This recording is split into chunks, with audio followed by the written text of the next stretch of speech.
We all have that one friend that we have been friends with for longer than we can remember. Mine was Bella. I think our parents met each other during some work thing, but truthfully, I never really desired to know more. I was perfectly content with our friendship in the present. We were born only 3 weeks apart at the same hospital. As kids, we played games every day. We ran through bright green backyards and got yelled at by our neighbors, but we didn't care. We were just a couple of kids looking for fun. For years, we did everything together. We rode the bus to and from school. When I got my driver's license, we carpooled through the rest of junior year. Then came summer. We expected to have a lively summer, whether it was by the pool at her house or inside playing video games at mine. We were gonna conquer summer together. We never did enjoy going out to the public pool though. We were both introverted, so we isolated ourselves as much as we could from the noise of others. The summer was flying by, and we were starting to get bored of the things we had done for the past month.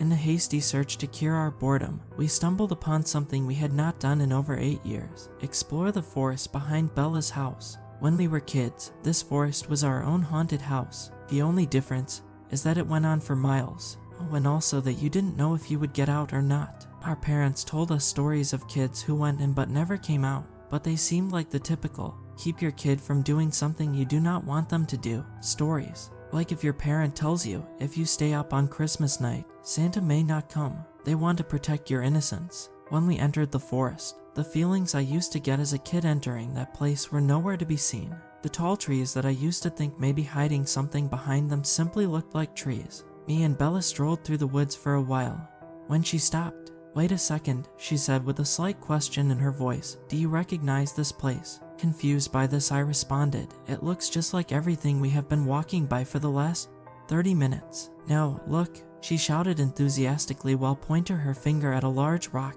that protruded from the earth at an almost 90-degree angle. "Ya Belfort." Sure enough, the rock had the words Ya Belfort with a crude arrow below carved into the rock. Ya Belfort used to be mine, and Belle's hangout spot in the woods. The name is a mix of our names, Jay and Bella. It had been so long since I even thought about it, I couldn't believe it may have still existed. Ring, ring, ring, ring. My phone began to cry out from my pocket. I looked at it to see who may be calling me. Of course, it was my mom. She for some reason has to ask me something at the most random parts of the day. She could ask my dad, but he is at work, so that's why she has resorted to me. "Hey Belle, hold on a sec. My mom is calling," I tell her. "Ugh, fine. I'm going to take a look to see if the fort is still there," she said, slightly annoyed. "Maybe the ghosts of our childhoods will be there." "Yeah, okay, I'll meet you there. Don't go too far," I added as I began to put the phone towards my ear. "You don't want to go missing," I said with a chuckle. "Who is going missing?" sparked my mom from the other end of the line. "Geez, Mom, nobody," I reassured. "We are just looking through the woods." "Be careful, honey," she said with a comforting tone. "Leave Mom. What do you need anyway?" I asked quickly. "Oh yes, do you know where the garlic is?" "I'm trying to make dinner," she responded. "I think it's in the lower right cabinet," I answered. "Let me take a look," she says as she strains to crouch down. "Got it." "All right, Mom. See you later," I say, trying to get off the phone as quickly as possible. "Bye." "Honey, please don't be too late back," she says in a slightly sharper tone. "You got it," I reply before I hung up. This was quickly followed by a text message from my mom. Text message from Creator of Life. "Forgot to mention that your dad will be coming home late. He is working on that project." I simply read the message and then clicked the button on the side, making the screen go black. Once I returned my phone to my left side pocket, I looked around and saw no sign of Bella, though. I shouted down the path the arrow was pointing. Guess it was farther out than I thought, I said to myself as I began to trek down the path. The snapping of sticks seems to echo every couple of steps, which fills the otherwise silent, slightly dark forest. I then reached Ya Belfort, or what was left of it. Surprised by its existence, I began to dig through the mess of dead sticks that were left for years to rot. Then I realized, where is Bella? I told her to meet me at the fort, but she wasn't there. "Bella, Bella," I call out at the top of my lungs, but nothing but the chilling silence of what seems like a never-ending forest calls back to me. Realizing that calling her name was not birthing any new information to me, I sprinted home and then stopped. I should call her, I thought to myself, as my phone spun back into my hand, and my fingers quickly jumped across the screen. I remembered she was grounded and had her phone taken away a week ago. Noticing that my options were few to none. I kept moving forward, back home. Maybe she was bored, and went home without telling me. She did seem pretty annoyed. When she started down the path to the fort, I thought that my best bet was to return home, and maybe my mom could get in contact with her parents. I did think about returning to her house, but at this point in the woods, I knew from past years of experience that I was actually closer to my house than hers. Bursting through the door of my house, I called for my mom. After a quick explanation, she was on the phone with Mrs. Charles, Bella's mom. Cindy says that Bella came home 10 minutes ago, she says as her hand places the phone back on the stand. Why wouldn't she let me know she was leaving? I asked my mom. I'm not sure, hon, she replied. Dinner won't be ready for 30 minutes. You can go over and ask if you want. Shortly after she said this, I was putting one foot out the door followed by the other. I quickly reached the Charles house and rhythmically knocked like I always did. As the door swung open, I was greeted by Bella. How can I help you? She asked, emotionless. Why did you leave without telling me? I quickly fired back. As if she snapped into the personality of herself, she quickly responded.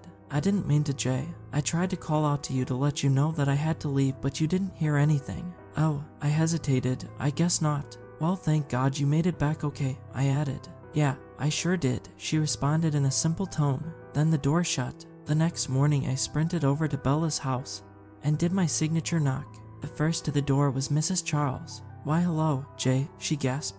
Mrs. Charles seemed to get surprised at the smallest things. I returned the greeting and entered the foyer of the house. Bella came downstairs right when I entered. Wanna do something today, Belle? I chirped. Yeah, sure, I guess, she responded timidly. Looks like it might rain today, so probably best if we stayed inside, I suggested. That's fine with me. We can go to your house, she sluggishly answered. A couple of hours passed by when I realized that Bella had not spoken in what felt like an eternity. We were playing video games, so I didn't think much about it, but quickly noticed that she wasn't even playing. I had been with bots this whole time. What's wrong, Belle? I quickly asked. I just don't feel great today, she answered while scratching her head. That's when a large, brown lock of her hair fell to the tan carpet of my basement.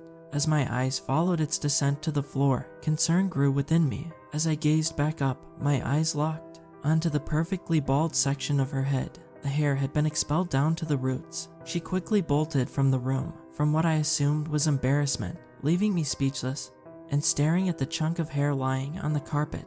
In an effort not to embarrass her anymore, I cleaned it up and kept to myself for the rest of the day. Well, almost the rest of the day. I decided to head over to her house again around 7:30 p.m.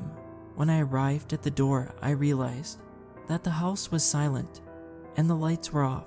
Despite the unwelcoming nature of the dark porch, I stepped up to the door and knocked 3 times, each knock being evenly spaced. Knock, knock, knock. No response. Once again I knock. Knock, knock, knock. While I wait for an answer, my head falls down to where my eyes are locked at my feet.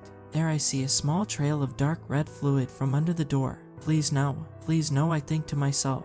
Sick of waiting and curious, I reach for the handle to open the door when it pushes open. I had been so focused on the ground that I didn't realize the door was actually cracked open the whole time. Entering the house, I am greeted by pure darkness. I reach for my phone and fiddle with it until I get my flashlight to click on. I strain my eyes in an attempt to make out what the dim light is illuminating when my whole body recoils and ceases any subconscious I was performing before. There on the floor of the foyer I had been in less than 12 hours earlier was Mr. Charles. His limbs were bent in unnatural angles, and his skin was covered in deep cuts that had clearly been bleeding before I arrived. I assumed that was his blood that had crept under the front door, but it seemed like he had none left in his body to expel. I then moved my light up his torso and to his head, where I began to vomit. His jaw was dislocated so much that it looked like it was trying to break out of his own skin. Then I saw his eyes. They were hanging down his cheeks, only held on by the nerves that originated from the back of the sockets. In total shock at what I had stumbled upon, I continued my trek through the house, guided by the white light coming out the front of my phone. Blood and strands of hair covered the floors of the house. Then I found Mrs. Charles. She was in her bedroom lying on her bed. She had suffered a similar fate as her husband, but instead of the blood running onto the floor, that deep red corrupted the sheets she inhabited.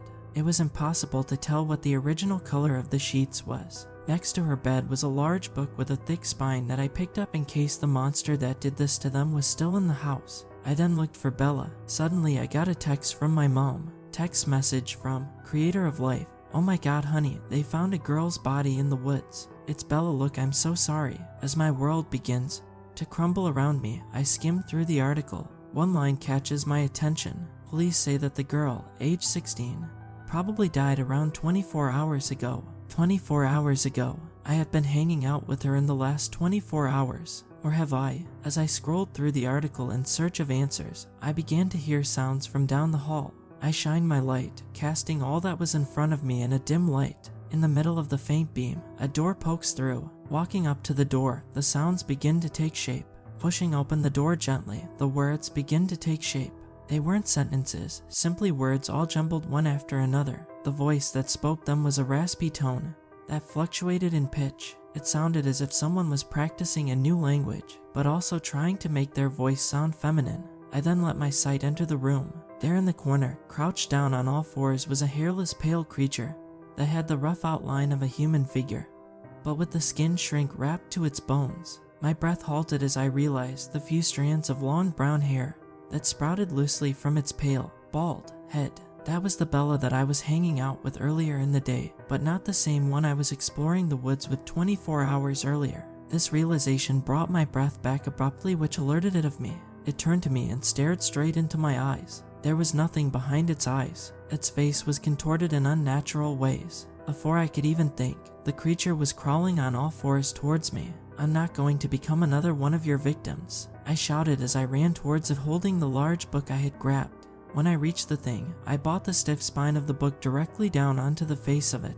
Fueled by the grief that overwhelmed me, I struck it a second time, which caused a black fluid to begin to splash and flow from the abrasions I had just manufactured. Then it began to laugh, a deep, raspy laugh that only made me strike it harder and harder. With each hit, the laugh became more distorted as more black liquid coated every surface in the room. Tears streamed down my face and began to land on what was left of the face that I continuously pummeled. I didn't stop until the laughing stopped. I sat back in relief. Tears still marinated my cheeks as I left the house of my dead best friend. This morning I woke up in a panic. Quickly, a woman in blue scrubs came over to calm me down. Where am I? I asked urgently. What happened? Well, she started. You were at Spring River Hospital. Someone brought you in saying they found you not responsive on the side of the road. For how you got there, we were wondering if you may know. I don't remember anything, I responded. Honestly, I did remember, but I knew they wouldn't understand. As the nurse walked out, my dad took her place and entered the dull white room. Hey kid, how are you doing? He asked in a tired tone. I'm doing fine, Dad, I responded with a slight grin. You seem to have gone through a lot, he said. I just wanted to check in. I will leave you be. I stayed quiet as he turned to leave the room. As he began to step away, I looked down to my phone, but then back up quickly. Just before he vanished around the doorway, I saw something that shook me to my core. A small patch on the back of his head where there was no hair, just pale, smooth skin.